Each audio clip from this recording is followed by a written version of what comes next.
Thank you, Mr. Speaker. I beg leave to bring in the Freehold Properties Management Charges and Shared Facilities Bill. A couple of years ago, I had a trickle of complaints about the poor upkeep and unfair fees being charged to homeowners on new estates. This has now turned into a torrent and latterly a flood.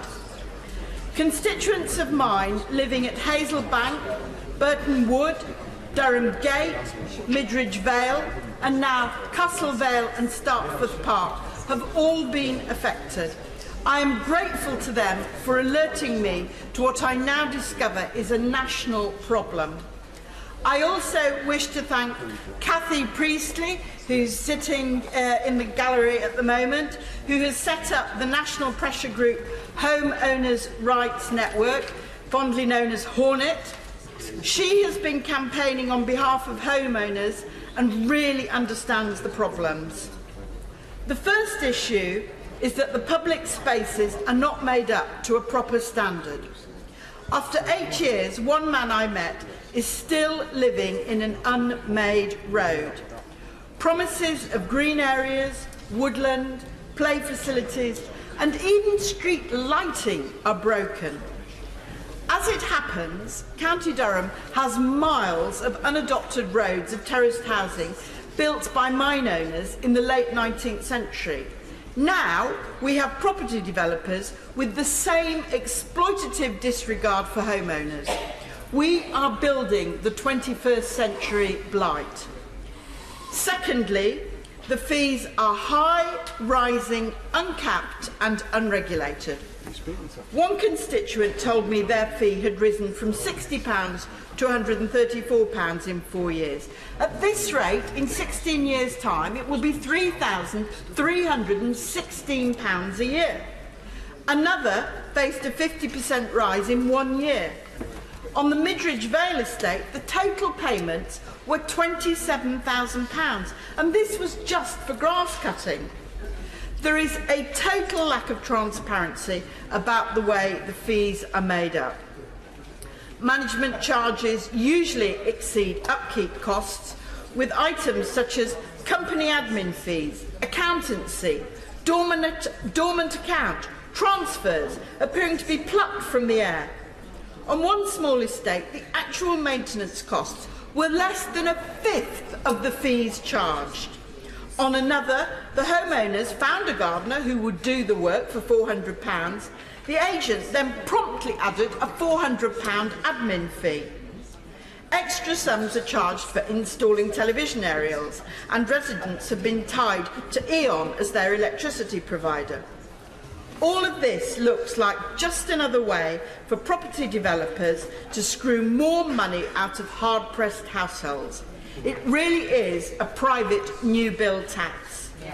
So the news that Persimmon boss Jeff Fairburn received a £75 million bonus was greeted with outrage. Quite right too. The third problem is that when challenged over the fees or upkeep by residents, the management companies adopt an ultra-aggressive stance. My constituents have been bullied with threats of High Court action or even the bailiffs. This is going on across the country. We estimate that 1.3 million households are currently affected.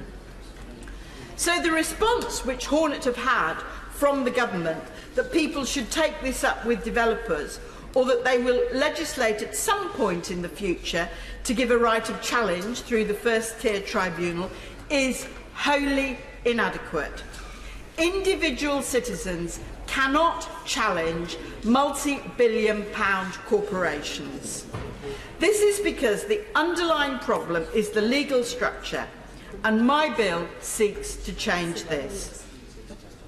The large property developers like Persimmon, Barrett and Taylor Wimpey are scamming people from the start. Purchasers are offered solicitors who are not truly independent and appear to be contracted by the developers, which is surely something the Law Society ought to address. Many people feel they were missold, and this is increasingly looking like another PPI scandal. People are also worried that the situation will make it very difficult for them to sell their houses in the future, and so they have an asset of uncertain value. The open spaces are initially owned by the property developers who sell them, and the right to manage them onto agents. The same names crop up over and over again: Greenbelt and Gateway. Indeed, one Anthony John Dean is the director of 130 such companies. This monopolistic position then gives the managing agents the opportunity to mismanage and overcharge with impunity. Some of my constituents have discovered the land has been put into trusts or covenanted to avoid liability and control its use. The residents are powerless to appoint new agents or influence their behaviour. Unlike leaseholders, who have access to a dedicated ombudsman service, freeholders have no legal recourse in the event of a dispute. Using old law, in particular section 121 of the 1925 Property Act, the agent can place charges on the property if residents are late with payments. It's an incredibly one-sided contract.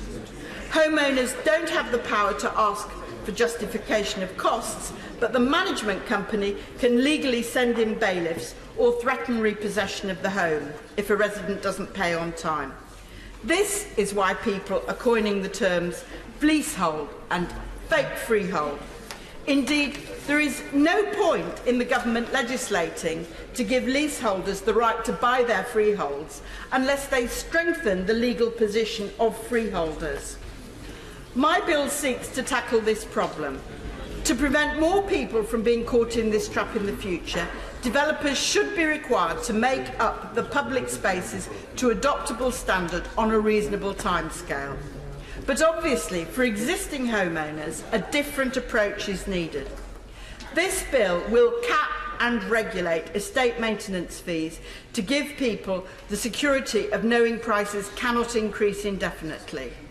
Secondly, the bill will introduce measures to ensure shared facilities are maintained to an adequate standard to end the money-for-nothing culture of property companies. Finally, it will make provision for the transfer to genuine self-management to end the stranglehold of managing agents. The overwhelmingly positive response I have had from colleagues across the chamber demonstrates that this is a national problem. Currently, we estimate 1.3 million householders are affected. Given the government's ambitions for house building, many more soon will be. We need to grip this problem and act fast.